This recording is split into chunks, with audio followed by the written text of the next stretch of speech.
En el año 2013 se hizo público el misterioso contenido de un maletín de madera encontrado en la basura y que ha suscitado especulaciones de todo tipo.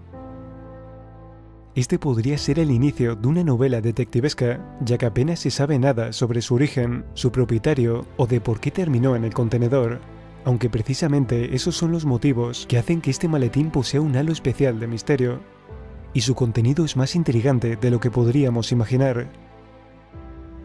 En su interior se encontraron distintos tipos de documentos, pero ¿quién podía ser su autor?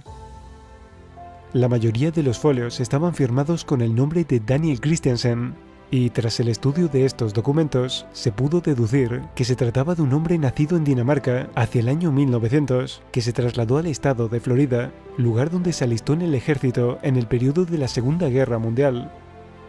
Finalmente, moriría entre los años 1980 y 90.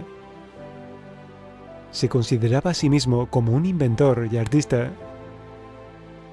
Podemos suponer que Daniel Christiansen era el propietario de la vieja maleta que se encontró casi muchos años después de su muerte y en la que guardaba un sorprendente contenido. Poseía una colección de mapas realizados a mano que servían para la navegación aérea. También tenía una proyección polar de Hammonds de 1930 con las rutas de vuelo más importantes alrededor del mundo. Parece ser que el propietario estaba muy interesado en todo lo que tenía que ver con el vuelo de artefactos. Tal vez tengan relación con los bocetos más inquietantes del artista. En ellos se ve la representación de seres voladores con 4 cabezas diferentes. Se podría pensar que el dibujo de tales monstruos era debido tan solo a la locura del autor. Sin embargo, junto a estos seres, Christiansen también dibujó artilugios mecánicos con diferentes sistemas rotatorios que posibilitaban el giro y el movimiento. Estaba representando máquinas voladoras a través de un sistema de ruedas capaces de levitar. ¿De dónde procedía esa extraña inspiración?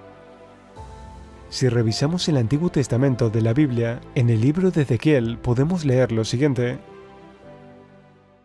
De pronto me fijé y vi que del norte venían un viento huracanado y una nube inmensa rodeada de un fuego fulgurante y de un gran resplandor. En medio del fuego se veía algo semejante a un metal refulgente. También en medio del fuego vi algo parecido a 4 seres vivientes, cada uno de los cuales tenía 4 caras y 4 alas.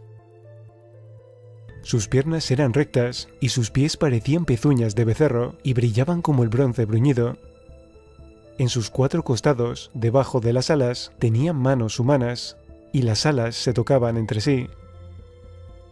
Cuando avanzaban no se volvían, sino que cada uno caminaba de frente.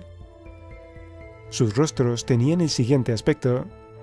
De frente los 4 tenían rostro humano, a la derecha tenían cara de león, a la izquierda de toro, y por detrás de águila.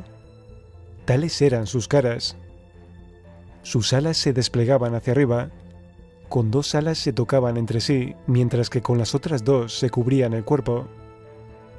Los 4 seres avanzaban de frente, iban a donde el espíritu los impulsaba, y no se volvían al andar. Estos seres vivientes parecían carbones encendidos o antorchas que se movían de un lado a otro. El fuego resplandecía y de él se desprendían relámpagos.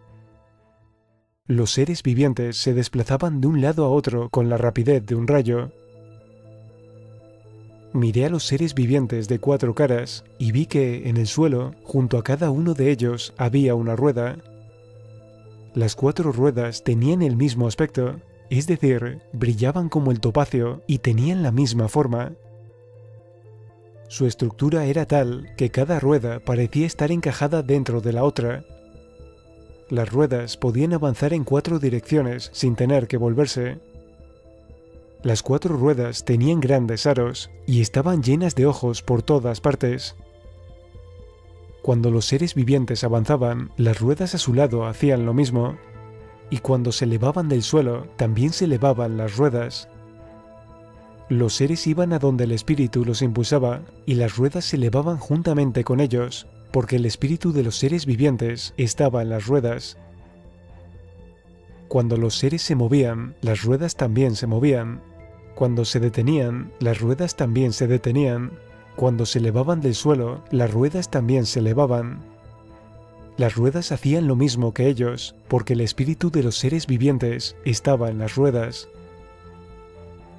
Sobre las cabezas de los seres vivientes había una especie de bóveda muy hermosa y reluciente como el cristal.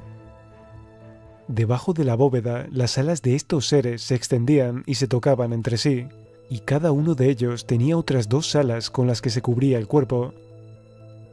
Cuando los seres avanzaban, yo podía oír el ruido de sus alas. Era como el estruendo de muchas aguas, como la voz del Todopoderoso, como el tumultuoso ruido de un campamento militar. Cuando se detenían, replegaban sus alas. Luego, mientras estaban parados con sus alas replegadas, se produjo un estruendo por encima de la bóveda que estaba sobre sus cabezas. Por encima de esa bóveda había algo semejante a un trono de zafiro, y sobre lo que parecía un trono había una figura de aspecto humano. De lo que parecía ser su cintura para arriba, vi algo que brillaba como el metal bruñido, rodeado de fuego. De su cintura para abajo, vi algo semejante al fuego y un resplandor a su alrededor. El resplandor era semejante al del arco iris cuando aparecen las nubes en un día de lluvia. Tal era el aspecto de la gloria del Señor. Ante esa visión caí rostro en tierra y oí que una voz me hablaba.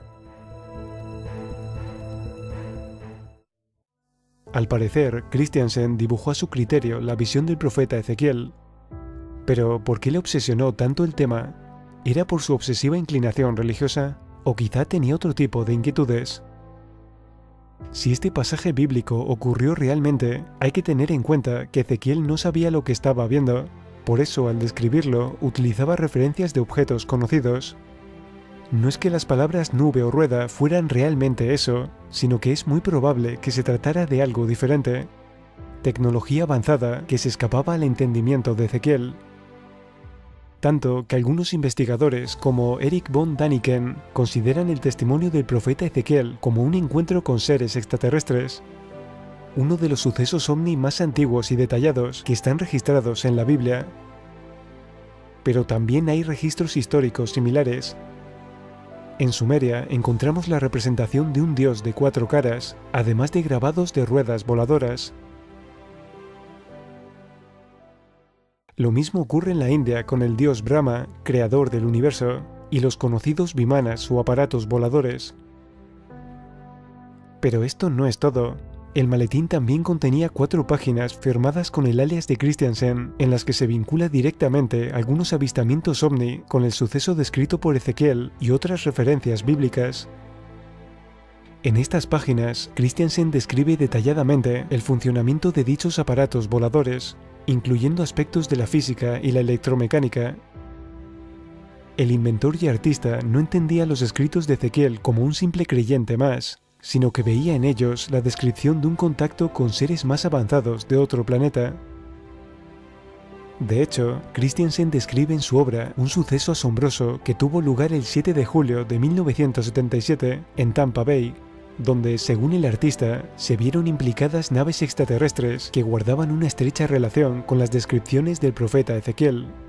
Un suceso que debió quedar impreso en su memoria. ¿Qué pudo suceder realmente en Tampa Bay para que Christiansen reflejara de este modo el extraño acontecimiento? Tanto interés tenía Christiansen por aquellos objetos voladores que realizó un ingenioso diseño representando su posible funcionamiento. Quizás esta sea la lámina más fascinante de todas. Entre los documentos del maletín se hallaba lo que parece la patente de un mecanismo que funciona con un sistema de rodamientos y que guarda relación con todos los demás bocetos del artista en los que representó naves voladoras. El autor trataba de reproducir la tecnología extraterrestre en su afán por dar respuesta al pasaje bíblico y a sus propias experiencias. Llegados a este punto, nos podríamos preguntar, ¿quién fue realmente Daniel Christiansen? ¿Un loco obsesionado con Ezequiel? ¿O un genio del arte y la ciencia?